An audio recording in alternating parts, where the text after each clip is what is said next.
AP రాజధాని అయిన అమరావతికి 200 కేంద్ర సంస్థలు వస్తున్నాయి రండి అని చెప్పేసి అయితే చంద్రబాబు నాయుడు గారు పిలుస్తున్నట్టు మరి తెలుస్తుంది. సో మరి ఏంటి అసలు ఏపీ పరిస్థితి ఏంటి, రాజధాని పరిస్థితి ఏంటి అనేది మనకు వివరించడానికి మనతో పాటు ఉన్నారు ప్రముఖ సీనియర్ జర్నలిస్ట్ జగదేవ్ గారు. నమస్కారం సార్. నమస్తే. సార్, ఇప్పుడు చూస్తుంటే అమరావతి అంటే ఈ 5 సంవత్సరాల్లో ఎలాంటి అభివృద్ధి చెందని, అంటే ఏపీకి రాజధాని అని చెప్పుకున్నా కూడా అక్కడ రాజధాని పరిస్థితి ఎలా ఉందంటే ఎలాంటి అభివృద్ధికి నోచుకోలేదు. అయితే ఇప్పుడు చంద్రబాబు నాయుడు గారు చాలామంది అంటే సంస్థలను ఇక్కడ పెట్టుబడులు పెట్టండి అని అడుగుతున్న వైనం చాలామంది అంటే ఇప్పటివరకు అయితే కొంతవరకు అయితే వచ్చారు, కానీ ఇంకా కూడా రావాలి అని చెప్పేసి అయితే అడుగుతున్నారు. మరి వచ్చే పరిస్థితులు ఉన్నాయంటారు అక్కడ? అంతే ఆ భూముల పరిస్థితే కావచ్చు, ఏదైనా కూడా ఎలా ఉందంటారు? మరి బాబు గారు వచ్చాక మళ్ళీ పట్టాలెక్కబోతుంది అనేది అందరి నమ్మకం. ఆ నమ్మకాన్ని రుజువు చేయే దిశగా ఆయన ఇంకా డే 1 నుంచి అది స్టార్ట్ చేశారు ఆయన. ఎందుకంటే ఇండియాలోనే హైయెస్ట్ అర్బన్ ఏరియా ల్యాండ్ ఎక్విజిషన్లో బాబు గారు ఆల్రెడీ రికార్డు బదులు కొట్టేశారు. ఎందుకంటే ఇది నేను చెప్పింది కాదు, చాలా సందర్భాల్లో ఈవెన్ మాజీ మంత్రి కేటీఆర్ గారు కూడా ఒక సందర్భంలో చెప్పారు. సో అంతగా ఎందుకు చేశాడు అంటే ఆయన పబ్లిక్ అండ్ ప్రైవేట్ సెక్టార్లు రెండూ మిళితమై అమరావతికి వచ్చి డెవలప్గా చేస్తే ఆయన అనుకున్న 10 ఏళ్ళు కాకపోయినా కనీసం ఇంకొక 5 ఏళ్ళలో మొత్తానికి సెట్ అయిపోతుంది అనేది ఆయన విజన్ యొక్క సారాంశం. సో ఏ ఉద్యోగులైతే ఆయన గెలిపించారో, ఏ నిరుద్యోగ యువత అయితే ఆయనకి పట్టం కట్టిందో, ఏ యువకులైతే ఎక్కువగా అన్ని వర్గాల వారు ఇంప్రెస్ అయ్యి అంత మెజారిటీ గెలిపించారో అదంతా బాధ్యత పెంచింది. మనం కళలు సాకారం చేయాలి దిశగా ఆయన అంతా చేశారు. 2014లో అది స్టార్ట్ చేశాడు. ఆయన స్టార్ట్ చేసినప్పుడు చాలా కంపెనీలు వచ్చాయి, కొన్ని స్టార్ట్ చేసాయి, కొన్ని పునాదిరాయి వేసాయి, కొన్ని డాక్యుమెంటేషన్ వరకు ఆగిపోయాయి, ఇట్లా జరిగాయి. ఇప్పుడు 19 నుంచి 23 మధ్యలో మనం చూసాం, మొన్న 24 వరకు కూడా. ఇప్పుడు ఆ పరిస్థితి లేకుండా సింగిల్ డాక్యుమెంట్ సిస్టంలో కానీ, సిఆర్డిఏతో అనుసంధానం చేసిన విషయం కానీ, సెంట్రల్ పబ్లిక్ ప్రైవేట్ సెక్టర్ కలిపి వచ్చేవి కానీ, ఇప్పుడు మెట్రో ఉంది, అట్లాంటివి కానీ ప్రతిదీ కూడా గవర్నమెంట్ సంస్థలు, ప్రైవేట్ సంస్థలు కూడా. గవర్నమెంట్ సంస్థలు ఏవి ఉన్నాయంటే ఇప్పుడు ప్రతిదీ కూడా ఆంధ్రప్రదేశ్కి రాజధాని ఏంటి అనేది గత 5 ఏళ్లలో క్వశ్చన్ మార్క్. ఈవెన్ పిల్లలు చదువుకున్న మ్యాప్ పాయింట్లో కూడా ఆంధ్రప్రదేశ్ రాజధాని అంటే ఇవ్వలేదు వాడు. ఎందుకు ఇస్తాడంటే వైజాగ్ అని మెన్షన్ చేస్తాడా, విజయవాడ అని మెన్షన్ చేస్తాడా, కర్నూలు అని మెన్షన్ చేస్తాడా, సరే కదా అని చెప్పి అయిపోయింది. ఇప్పుడు అమరావతి అని మెన్షన్ చేయాలి. అమరావతికి రావాల్సినవి ఏంటి? అన్ని సెంట్రల్లో పాటు స్టేట్కి సంబంధించిన ఒక హెడ్ ఆఫీసులు వస్తాయి. ఫర్ ఎగ్జాంపుల్ ఒక ఆర్బీఐ ఉంది, ఆర్బీఐకి ఏంటి, లేదా ఒక కాగ్ ఉంది, కాగ్ రిపోర్ట్ కూడా దీనికి బేస్ సెంట్రల్ ఒకటి ఉంటుంది, లేదా సిబిఐ ఉంది, లేదా ఈ సెంట్రల్ సంస్థలన్నిటికి కూడా మళ్ళీ ఆ రాష్ట్రానికి సంబంధించిన క్యాపిటల్లో ఒక చిన్న వింగ్, ఒక బ్రాంచ్ లాంటిది పెట్టుకుంటాయి. అవన్నీ కూడా పెట్టుకోవాలంటే ఒక ప్లేస్ కావాలి, ఒక బిల్డింగ్ కావాలి. ఇంతవరకు అవి లేకపోవడం వల్ల, వీళ్ళు ఆ దృష్టిలో ఆ దృక్పథంతో ఆలోచించకపోవడం వల్ల ఎటువంటిది జరగలేదు. గత ప్రభుత్వంలో జరిగిన ముఖ్యమంత్రి ఎంతసేపు పథకాల కోసం, సంక్షేమ పథకాల కోసం డబ్బును వెతుకులాడి పనిలోనే పడ్డాడు తప్ప, ఆర్థిక మంత్రినో లేకపోతే ఆర్బీఐనో కలవడమే తప్ప, బాబు ఈ సిఆర్డీకి సంబంధించింది ఏంటి, లేదంటే కేంద్ర ప్రభుత్వాలకు సంబంధించిన రాష్ట్ర బ్రాంచ్లకు సంబంధించి ఏంటి, ప్రతిదీ కూడా ఇట్లాగా దేని గురించి ఎప్పుడు అసలు మాట్లాడలేదు, పట్టించుకోలేదు.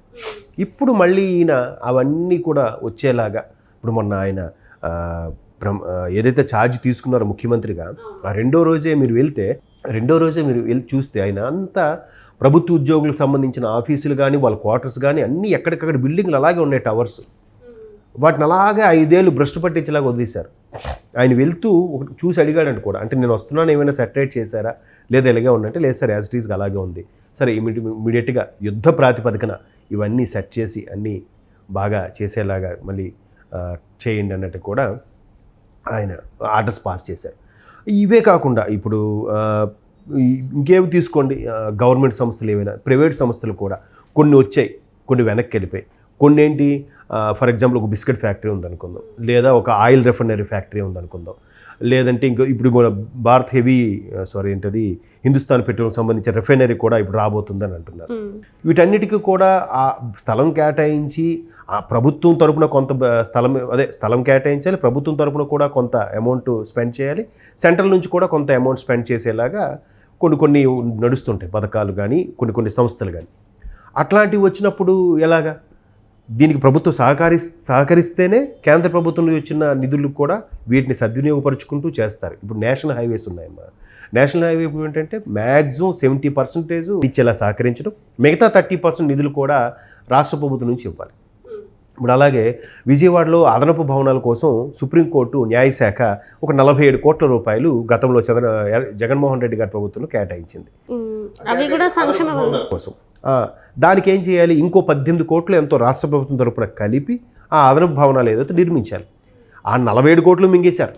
ఈ 18 కోట్లు కలపకపోగా 47 కోట్లు కూడా మింగేశారు ఇన్ ది సెన్స్ మరి సంక్షేమ పేరుతో ఇచ్చారో లేదంటే ఇంకేం జరిగిందో అనేది పక్కన పెట్టండి. సో అట్లా ప్రతీది కూడా పబ్లిక్ సెక్టారు, ప్రైవేట్ సెక్టారు రెండు క్లబ్ చేసి పనిచేసి కూడా ఉంటాయి. మెట్రో అని చెప్పాను, మెట్రో కూడా అంతే కదా.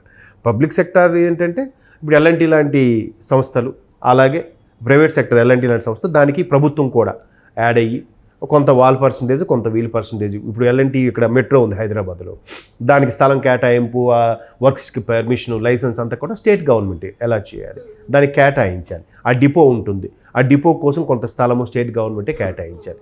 అలాగా ప్రతీది కూడా స్టేటు సెంట్రల్ మిక్సప్ అయి చేస్తే అప్పుడు చంద్రబాబు నాయుడు గారి హయాంలో సుమారుగా 160 పబ్లిక్వి ప్రైవేట్ సెక్టార్ సంస్థలకి ఆయన ఒప్పందం కుదుర్చుకున్నాడు.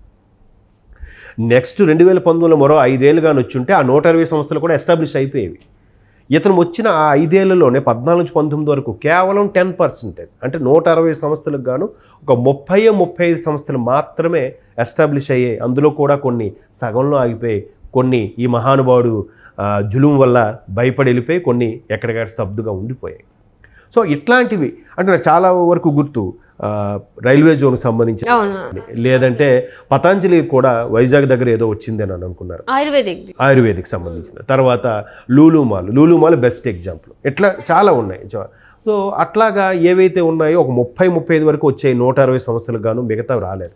మిగతా 90% కూడా పరుగులు పెట్టేలాగా శరవేగంగా వాళ్ళకి ఏం కావాలి, ఎందుకు ఆగిపోయి డాక్యుమెంటేషన్ అయితే సింగిల్ పేపర్ డాక్యుమెంటేషన్తో ఒకే రోజులోగా అన్ని ఆఫీసులు తిరిగి ఆ పొల్యూషన్ బోర్డోలు, లేదంటే ఆర్ఎన్బి వాళ్ళు, లేదంటే బిల్డింగ్ సంబంధించిన వాళ్ళు, ఇన్ఫ్రాస్ట్రక్చర్, ఇవన్నీ సంబంధం లేకుండా ఒకే డాక్యుమెంటేషన్, సింగిల్ డాక్యుమెంటేషన్ మీద ఎస్టాబ్లిష్ అయిపోయి ఒక్కొక్కటిగా డెవలప్ చేసే విధంగా చంద్రబాబు నాయుడు గారు ఆలోచిస్తున్నారు.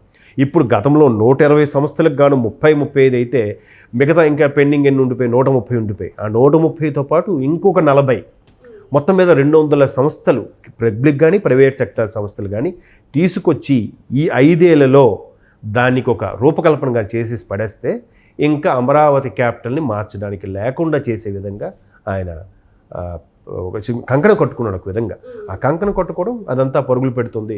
ఒక్కొక్కరుగా కూడా అందరికి కూడా ఏమంటున్నారా, బాబు గారు ఇక్కడ సెట్ అయిపోతులేరా, బాబు వచ్చారు కదా సెట్ అయిపోతులే అనే నమ్మకం ఏదైతే ఉందో ఆయన మరికొద్దిగా బాధ్యత పెంచుతుంది. ఆయన ఈ వయసులో కూడా చాలా శరవేగంగా అన్ని నిర్ణయాలు తీసుకోవడం వల్ల ఈ వస్తున్న 5 ఏళ్ళలో ఒక ఎస్టాబ్లిష్ అయిపోతే ఇంకొక 5 ఏళ్ళలో పూర్తిగా సెట్ అయిపోతుంది. సో అది కూడా ప్రజలు ఇప్పటి నుంచే అన్ని రకాలుగా ఆలోచించి, లేదు మన మధ్యలో ఉన్నాం, పూర్తిగా గుడ్డు రూపాంతరం చేతి పొదిగితేనే మనకు పిల్లలు వస్తాయి అనే విధంగా ఆలోచించి మళ్ళీ వేరే వాళ్ళకి ఇచ్చి ఇలా చేయకుండా ఒక 10 ఏళ్ళు అవకాశం ఇచ్చుంటే మొన్నటికే సెట్ అయిపోయింది. 14 జరగత 19లో జగన్మోహన్ రెడ్డి గారికి అవకాశం ఇవ్వడం ఎక్కడికక్కడ ఇబ్బంది పడే పరిస్థితులు వచ్చింది. అంటే పూర్తి ప్లెయిన్గా ఉండేదైనా కట్టచ్చు కదా, సగం వరకు కట్టిన దాన్ని ఆగిపోతే దాన్ని ఏం చేయాలి, మళ్ళీ దాన్ని కూలగొట్టో దాన్ని సెటరేట్ చేయడానికి ఎక్కువ టైం పడుతుంది, ప్లాస్టరింగ్లు అన్నీ చేయడానికి, ప్యాచీలు వేయడానికి.